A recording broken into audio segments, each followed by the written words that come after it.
Good afternoon, students. Now, inferior surface of the liver.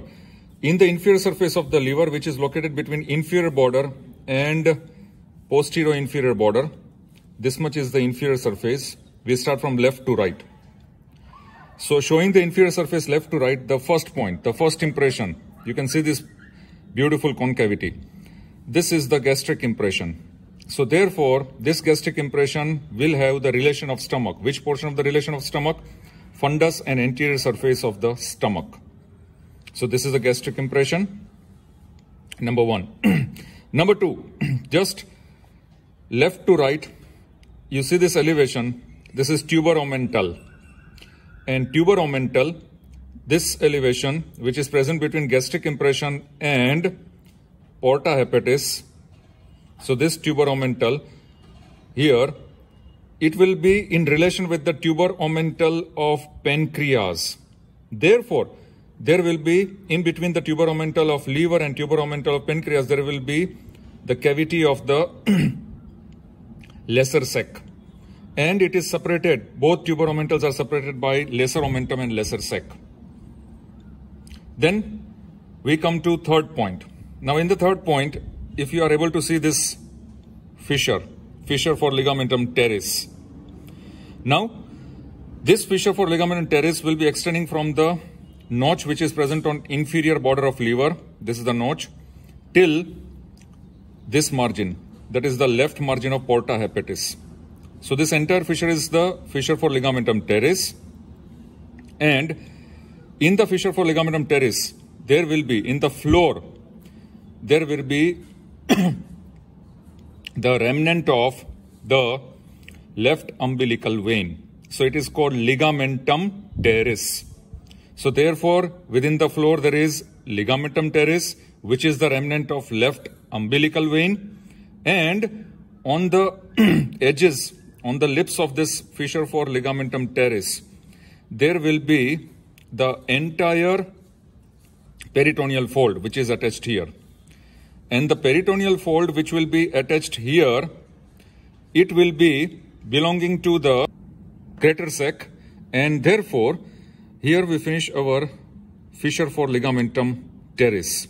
So we started with left to right, inferior surface, gastric impression, then tuber omental, then here this is the fissure for ligamentum teres. In the floor there was the remnant of left umbilical vein which was known as ligamentum teres. And the floor is non-peritoneal. Always remember, the floor of ligamentum teres is non-peritoneal. Otherwise, it will have a peritoneal fold in the lips, which will be the peritoneal covering from the crater sac. Then 1, 2, 3, then 4. We go to this portion here. See how this portion is there. This portion is known as the quadrate lobe, Quadrate. So quadrate lobe of the liver will be present between, now see the boundaries on the right side, gallbladder, on the left side, fissure for ligamentum teres, then superiorly, porta hepatis, and inferiorly, inferior border. And this quadrate lobe here, it will have the relations. What are the structures which are in relation with the quadrate lobe? That will be posterior, inferiorly. The structures which are related here will be number 1, pylorus of stomach. Number 2, first part of duodenum. Number 3, the right free end of the lesser omentum. The right free margin of lesser omentum. That is number 3. And number 4, lower part. Here, there will be a portion of transverse colon. These are the 4 structures related to the quadrate lobe. And please note down, this quadrate lobe will be present just below the porta hepatis. And therefore, these are the relations of the quadrate lobe. Then we go to porta hepatis, structure number 5. Once again, we'll recollect structure number 1, gastric impression, structure number 2, tuber omental, structure number 3, fissure for ligamentum teres, structure number 4, quadrate lobe, structure number 5, porta hepatis. Now, these are the margins of porta hepatis. Actually, basically, porta hepatis is the gateway for the liver, in which certain structures will enter the liver, certain structures will leave the liver. First, the boundaries. This porta hepatis is extending from, see here, from the right side, this is the neck of gallbladder, till the left side, lower end of the caudate. This is the caudate lobe of liver, Caudate. And here, As we had already discussed, this was known as the caudate process. This was known as papillary process. So below the caudate process, till the caudate process, this porta hepatis is there. It is a circular margin. And also this porta hepatis will be located between quadrate lobe downwards and in front and caudate lobe backwards and upwards behind. And this porta hepatis will have a margin which is covered by layers of lesser omentum in such a way that anterior margin will be covered by anterior layer of lesser omentum and the posterior margin is covered by posterior layer of lesser omentum. And both the layers, anterior and posterior layer, will be continuous on the right margin of porta hepatis. Now structures. What are the structures that are arranged in the porta hepatis anterior to posterior? The structures which are arranged will be anterior to posterior. First, hepatic ducts. Second, arteries, branches of hepatic arteries. And third, there will be portal vein. Always note down the structures which are arranged at the porta hepatis anterior to posterior. That will be ducts, then arteries and veins. Now, another viva question will be, what are the structures which are entering this porta hepatis? Structures which are entering will be the right and left branches of portal vein, right and left branches of hepatic artery, and hepatic plexus of nose. And what are the structures which are exiting from porta hepatis, which will come out? The structures which will come out from the porta hepatis will be lymphatics and right and left hepatic duct along with cystic duct. Here we finish our structure number 5. Once again, recollect structure number 1, gastric impression, structure number 2, tuberomental, structure number 3, fissure for ligamentum teres, structure number 4, quadrate lobe, structure number 5, porta hepatis, structure number 6. We come to gallbladder. So this is the fossa for gallbladder, on which the gallbladder is there. This is the fossa. And this gallbladder fossa, on which you can see this green color gallbladder, is present between the cystic notch. Now here inferiorly, this is the cystic notch. So from the cystic notch which is present on the inferior border of liver till right end of porta hepatis is the entire gallbladder fossa on which gallbladder is present. Now this gallbladder fossa is non-peritoneal. Always note down it is non-peritoneal. Gallbladder is arranged in such a way that superior to inferior there will be the neck. Then this portion is the head and the neck, and this is the body, and lower down this is the fundus. Therefore, there will be peritoneal tissue, subareolar tissue in between gallbladder and liver. This you can see here. This is the subareolar connective tissue. And this subareolar connective tissue between the gallbladder fossa and gallbladder itself is pierced by the branches of cystic artery and cystic vein. Fossa of gallbladder is non-peritoneal. Fossa for the ligamentum teres is non-peritoneal. Always note down. Then we come to structure number 7. Once again, we recollect the first structure was gastric, second tuberomental, third ligamentum teres, fourth was quadrate lobe, fifth was porta hepatis, sixth was gallbladder. Structure number 7 here. On the right side of the neck of gallbladder, this much impression will be known as duodenal impression, because here there will be the junction of first and second part of duodenal. So structure number 7. Now structure number 8, just below duodenal impression here, this entire structure on the right inferior surface is known as colic impression, and it will be related on the right side of the body of gallbladder. So this colic impression will have the right colic flexure. It is related with the right colic flexure. So therefore, duodenal impression, colic impression, and the last 9th point. If you come over here, just above the colic impression, this will be renal impression. Structure number 9, renal impression, and it will be exactly located between, see here, it is located between colic impression lower down and above this, this is the right posterior surface bare area of the liver, which we had discussed in posterior surface. So between the bare area on the posterior surface of the right side of liver and colic impression is the renal impression, where the right kidney will be, anterior surface of right kidney will come in relation. But note down, there is some space between liver and anterior surface of right kidney, which will be known as the hepatorenal pouch of Morrison. So that hepatorenal pouch of Morrison, peritoneal pouch, will be located between the right kidney and this surface of the liver. So 9 points we have finished.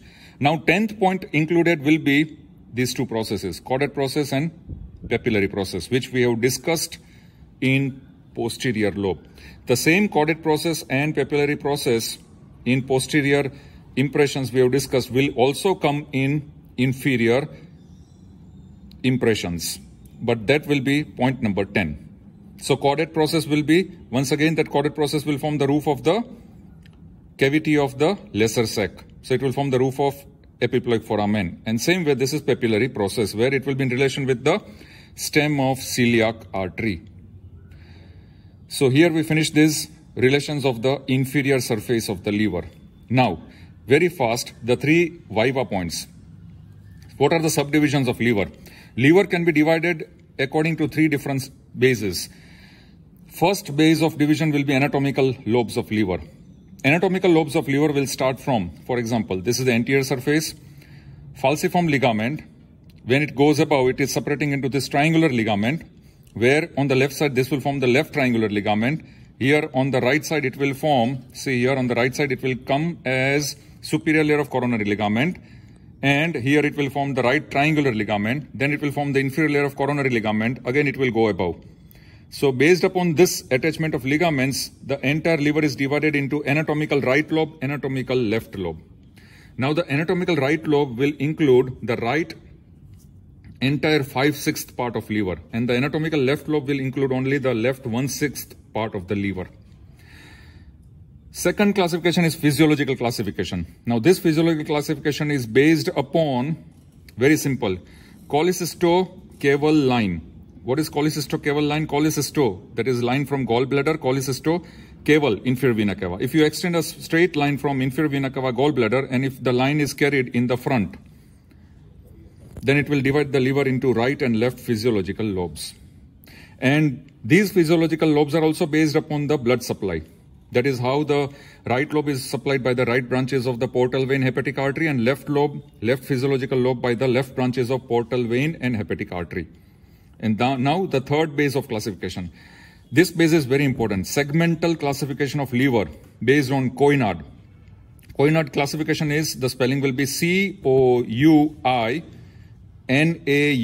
Coinard classification. It is segmental classification of liver, where the liver is divided into various segments. And each segment is distributed by branches of portal vein, hepatic artery, and bile duct. Please note down. Now you have to be aware of these segments. How this Coinard segmental classification is carried out? It is based upon the distribution of hepatic vein and portal vein only.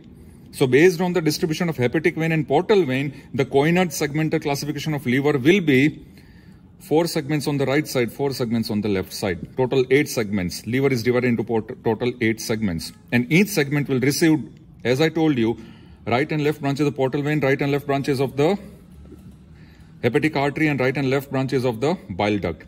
Segments on the right side, they will receive the branches of the right side, and segments on the left side, they will receive from the left branches. But please note down, this Coinard's segmental classification will be totally based on the branching pattern of hepatic vein and portal vein only. This is asked in 1 mark question answer. Now, what are the segments? For example, this you should remember. Caudate lobe is segment 1. And quadrate lobe is segment 4. And segment 2 and 3 will come here. These 2 and 3 segments on the left side. So 1, 2, 3, 4. And on the right side, right to the caudate and quadrate lobe, because caudate is 1 and quadrate is 4, there will be 5, 6, 7, 8. So 5, 6, 7, 8 segments will be 5, 6, 7, and 8. These are how the 5, 6, 7, 8 segments on the right side, and on the left side, including caudate 1 and quadrate 4, and 2, 3 on the left. Now we come to bare areas. This question is very much frequently asked in Viva. What are the bare areas of liver? Supposing you are asked only this question. The bare area of livers are 4 main bare areas. Number 1, the right posterior surface of liver, the main bare area. Number 2, falciform ligament. See here, on the superior surface, it is dividing into this triangle, where the cardiac impression is there. This is the second bare area. Third bare area, that is the fossa 4 inferior vena cava. Fourth bare area, fossa for gallbladder. And what are the other minor bare areas? The other minor bare areas will be fissure for ligamentum teres, fissure for ligamentum venosum, and porta hepatis. These are the minor bare areas. But major bare areas were 1, then 2, then 3, and 4. Here we finish the entire soft part of the discussion of the liver. Thank you very much.